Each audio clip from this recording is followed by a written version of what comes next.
কিছু কিছু মানুষ আছে জানো তো, মানে ভালোভাবে কথা বললেও শোনে না, আর তুমি যদি একটু উঁচু গলায় কথা বলো তাহলেও তারা শুনবে না। আমি জানি না এটা কোন পর্যায়ে পড়ে। সব ফুলগুলোকে পারবে, পুরো হাতের ব্যাগটা নিয়ে ভর্তি করে চলে যাবে। পাঁচিল, বেড়া, বাঁশ কিচ্ছু মানে না। সকালবেলা এসে স্ট্যান্ড করে, পাশে পুকুর, তাও কোনো ভয় নেই। যেই বাড়িতেই যাবে সব। এই গাছে দেখো একটা ফুল রাখেনি, ওই ফুলে তো হাত পাবে না। এত বড় একটা পাঁচিল, সেটার মধ্যেও ওঠে।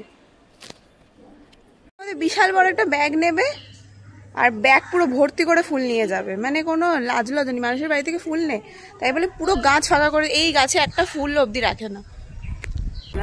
প্রথম কথা, সবাই সবার বাড়িতে ফুলটা লাগায়। ফুল গাছ আমাদের বাড়িতে সামনে অনেকটা বড় বাগান, তো মানুষের বাড়িতে ফুল গাছ লাগায় যাতে দেখতে সুন্দর লাগে। এবার আমরাই পুজোর জন্য ওখান থেকে ফুল নেই, মা সব ফুল তোলে না গাছ থেকে। কারণ এবার এই বউটা রোজ আসবে পুরো আমাদের পাড়াটাতে। আমি জানি না কারা কারা দেখেছো কাদের কাদের গাছে, যদি আমার ভিডিওটা আমাকে দেখে থাকো। আমি বলবো কেউ অ্যালাউ করানোর মানে নিজের বাড়িতে। ও এত মানে আমার থেকে বয়সে বড়, বাট আমি ওনাকে সম্মান দিতে পারি না। কারণ এত মহিলাটা, মানে তুমি যাই বলো না কেন, উনি একমাত্র হচ্ছে কিছু তো শোনে না।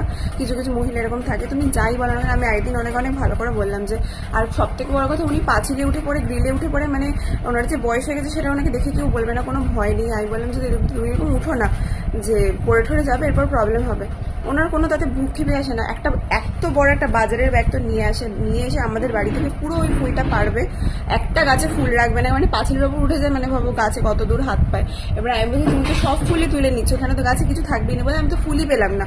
আমি তাহলে পুরো, আমি যদি তোমাদের ওকে একটু দেখাতে পারতাম, তোমরা দেখে তোমাদেরও মাথা গরম হয়ে যেত। পুরো একটা বড় বাজারের ব্যাগ, আর ওই গাছটাতে পুরো ভরে ফুল হয়, পুরো বাজারের ব্যাগ ভর্তি করে নিয়ে এসছে। এবার বাবা অনেক শখ করে লাগায়। এবার আমার এত মাথা গরম হয়ে গেছিলো সেদিনকে, আমি সেদিনকে বলার পরেও ওটা কথা শোনেন। এবার আমি আজ একটু আগে বেরিয়েছিলাম, উনি দেখি আমাদেরই পাড়ার এদিকে অন্য একটা বাড়িতে মানে ঝুঁকে পড়ে পারলে দেয়াল ফেয়াল ভেঙে বেরিয়ে বেরোম একটা ব্যাপার। আমি এরকম হাইপার হই না। আর এই হচ্ছে সেই সকালের ভিডিও, যেখানে কিনা একটা বাড়ির প্রায় পাঁচিল ভেঙে উনি ফুল তোলে। আমি জানি না এত এনার্জি কোথা থেকে পায়। আমাদের বাড়িতে এমনি অনেক ফুল হয়, এবার তার জন্য মা কি করে, মা সব গাছের ফুল তোলে না। মা যদি তোলেও তাও এত ফুল হয়ে যায়, মা আবার ওদেরকে দিয়ে দেয়। তো সেটা যদি উনি ভালো করে এসে বলে যে আমাকে দুটো ফুল দাও, তো মা অবভিয়াসলি সেটা দিয়ে দেবে, তাতে কোনো সমস্যা নেই। কিন্তু উনি আমাদের বাড়িতে সামনে যে গাছটা, ওটা একটা ভালো লাগার জন্য বাবা বানিয়েছে, অনেক শখের গাছ বাবার। এবার উনি সেখান থেকে যদি উনি ফুলও নেয়, আমরা ওই গাছের ফুল কখনো হাত দিই না, উনি যদি সেখান থেকে ফুলও নেয়, উনি নিক একটা বা দুটো। উনি শুধু আমাদের বাড়িতে না, উনি আমাদের এই মানে পুরো পাড়াতে যত বাড়ি আছে, উনি না বলে পুরো পাঁচিলে, ওনাকে যদি আকাশে উঠতে বলে যায় ফুলের জন্য, উনি সেখানেও উঠে যাবে। আর ওনাকে একটা কথা যদি তুমি যেভাবেই বলো না কেন, উনি কোনোভাবেই শুনবে না, পুরো গাছ ফাঁকা করে দিয়ে চলে যাবে। এবার গাছের ফুল একটা সত্যি ভালো লাগার জিনিস, তো সেটা যদি সব ফাঁকা করে কেউ দিয়ে চলে যায়, সেটা তো একটা ভালো লাগে না। আমি মানে মনেই ভাবছিলাম ওইখানে যখন গেছে, তার মানে আমাদের বাড়িতেও আসবে, মানে কিছু বলার নেই। আর আজ 4 থেকে 5 দিন হয়ে গেল। এর আগেও মানে উনি কন্টিনিউয়াসলি করে, বাট ওনাকে বারণ করা হচ্ছে অন্তত 4-5 দিন ধরে। উনি কোনো কথা শোনে না, যদি বারণও করো ওইখানেই দাঁড়িয়েই থাকবে এরকম। মানে সিরিয়াসলি এই মানুষগুলো যে, মানে কি বলবো, আর কিছু বলার নেই। মা আগেও বলেছে, আপনি তোমার যদি ফুল লাগে তুমি আমাকে বলে আমি দিয়ে দেবো। ওনার সেটাতে হবে না, ওনার পুরো গাছে, হয়তো এটা নেশা বলতে পারো, আমি জানি না এদেরকে আমি কি বলবো।